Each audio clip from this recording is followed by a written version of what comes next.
guest coming up on the show.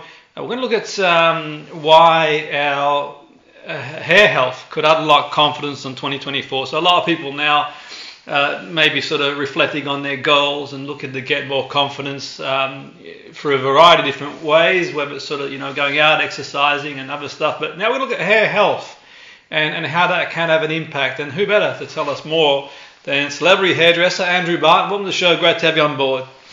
Hi Jimmy, good morning. Hello Salford, hello. Fantastic. So can you give us a bit of insight, Andrew, in what the research shows around hair and sort of confidence and everything else really that the research covered? Sure, of course. I mean, as a hairdresser, I've always been passionate about hair health because I know that when hair is healthy, it performs better for people, not only for me when I'm at the salon, but also for people when they get home and they've got to style the creation that I've made for them. But research from Cloud9 just out shows that almost half of Brits have cited that they want to make hair health their priority for 2024. Now, that's pretty amazing. Almost half of all Brits have said they want that to happen. So what we want to do is make sure that we can help with that with some hair hacks, some great tips, dispel some myths, and educate people and train people how to make better of their, excuse the pun, crowning glory. Absolutely. And in terms of the link between confidence and hair health, I mean, what's your take on that between the two, and the hair health and confidence? Okay, so I think that there's always been a link for me there. I know that when a man or a woman has got great looking hair, then life is on. Everything is possible. And I'm really passionate about helping people to make the most of their hair every single day, because I know what it means to them is it improves their confidence. It helps them with their self-esteem and also kind of their general mental well-being. I've not got a hair on my head. I crop it every single week at my barber, but I have cultivated a sharp-looking beard that people compliment me on. And, I know the difference. Although I'm quite high maintenance, seeing my barber every week, I know the difference between the start of the week and the end of the week when I'm ready for my grooming, how different that makes me feel. So, and that's the point of all this, is great healthy hair helps people to feel better about themselves. And how good is that in a society where we live today, where we're bombarded by negative media and negative noise, that it's just great that something as simple as having a great hairstyle can make us feel better to deal with some of those negative aspects of life that are around us all. Absolutely, and the negative media doesn't come from Salford City Radio, that's for sure. No, but no, you're right. I was thinking about that the other day, to be fair. I mean, I sort of echo those sentiments. I mean, I haven't had a haircut for about 12, 15 years. I mean, I have the occasional trim, but, I like, depending how you like your hair, but it does resonate. I think that, personally, sort of like my preference is sort of having long hair. And like you says, I mean, you just feel... It just gives you that extra bit of confidence. I sometimes jokingly say my strength is in my hair. If I sort of cut it, I lose all my powers. I'm gone. It's my kryptonite, really. But it is true. And I think in terms of people placing more priority now in sort of, what's your take on people sort of placing more priority in looking after their sort of hair health? Well, for sure. I mean, your listeners would best know me as the hairdresser from a TV hit makeover show called 10 Years Younger. And on 10 Years Younger, we took somebody who looked pretty ropey and then made them look the best version of themselves. And that included surgery, included makeup and fashion and beauty and cosmetics, but it also included hair. And the one thing that was always the hit about the show was this hair transformation, and it made me realise just what the power of hair transformation is, because it not only makes somebody look good and better, but it makes somebody feel better about themselves as well.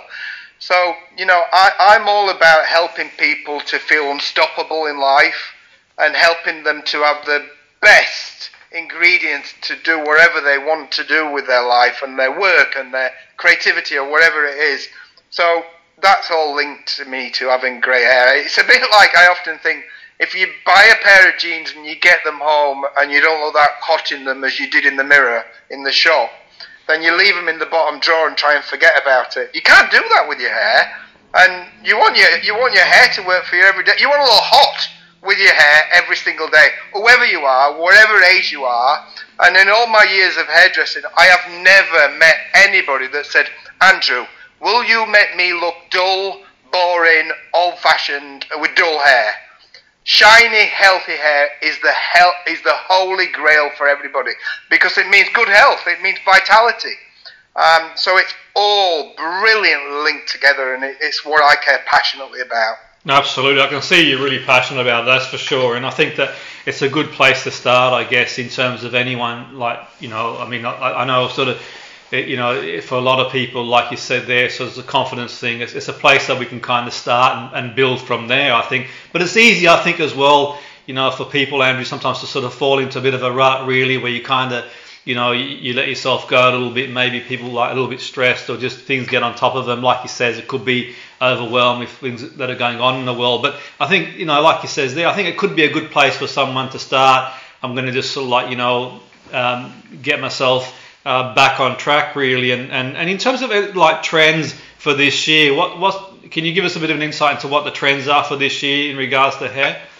Of course, and you know, I think it's interesting as well just to note that today, the 12th of January, is known as Quitters Day, when people stop their New Year's resolution, whether that's been diet or fitness or whatever. I did do my 100 sit-ups this morning because I am determined to have a six-pack this year, even if I am 57-year-old. So it's interesting that people kind of pack in some of the stuff that they've made a commitment to. What we've done is created a 9-day detox program that people can easily tap into, whatever day of the week it is, without a big commitment. But it's just simple tips that will help people to get the best from their hair. And that links directly to trends, because, you know, from my perspective, I'm not interested in what the latest haircut or hair colour is.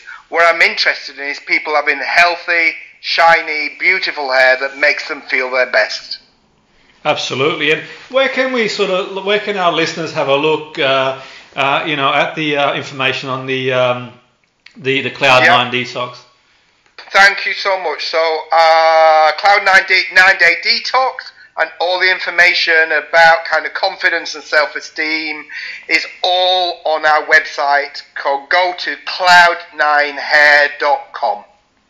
That's brilliant. I think I'll sort of check that one out myself, Andrew, to be fair. You know, no, I mean, it's sort of this time of year that, you know, it's one of them where, like, obviously it's you know, this past week or two has been a bit sort of colder, so, you know, when you wear the woolly hat type thing, and it does have a bit of an impact. I mean, what's your take on that, really, in terms of, like, you know, sort of, obviously, sort of, you know, you go out for a walk and put a woolly hat on. Does that have an impact on hair as well? I mean, absolutely. Now you've got me talking about friction.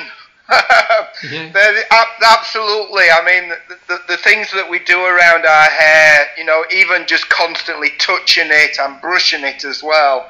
You know, I can tell from a client when they visit me at the salon for the first time, I know which side of the pillow they sleep on at night, because when they sleep more on one side, they get breakage on that side of their hair, so they've got less hair.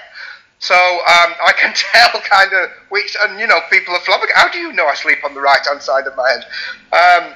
Yeah, so all the things that we do to our hair, that fibre, that wonderful fibre that hair is, reacts. And you know, we certainly in our country, when we don't see much daylight during at least 6 months of the year, and then we strip off for those few days when we get some hot temperatures in summer. It all absolutely affects, and that's where nutrition can also play a big part in hair health as well. What we eat and what we put into our bodies really kind of does help towards hair health. Yeah, that's really interesting. I mean, that's obviously, you know, I guess another story for another day, but I find that sort of, you know, really fascinating in terms of how, you know, even if you feel run down sometimes, Andrew, you know, you kind of feel it in your hair, if that makes any sense. I've always sort of wondered, you know, sometimes you feel a bit under the weather type thing, and the hair seems to go a bit drier type feeling, and I don't know if it's sort of just maybe just a placebo thing, but is that sort of the case too? Do you think when sort of when someone is sort of feeling a bit run down, not eating well, you can't, yeah. Absolutely. Do you know what? I can feel a kind of regular slot coming on here for Salford City Radio, where Andrew's hair hacks every Friday morning, because I could talk for England about it. And yes, it is. And, we have to remember that hair, again, is part of somebody's personality and their identity and their character. And it's often taken for granted. But look how we're having such an in-depth conversation about the meaning of hair. Hair has affected history, it's affected popular culture, it's affected fashion throughout each decade. So hair does have its own meaning to people, and everybody's got a story about it as well. So it's an absolute pleasure to be here talking about the meaning of hair. Absolutely. No, thanks for your time. It's been really interesting and informative, and no doubt the listeners will check out the link to the Cloud 9 day 9-day detox, I should say. So thanks again for your time, and have a great day. Thank you. My pleasure. And Jimmy, I think because it's been such a long time since you had a haircut, then I think I owe you an haircut in my kind of London salon. Ah, brilliant! Yeah, I'll take you up on that, but you'll have a job on that for sure, mate. I'll see you soon. Thank you. Take care. All the best. Bye bye. Take care.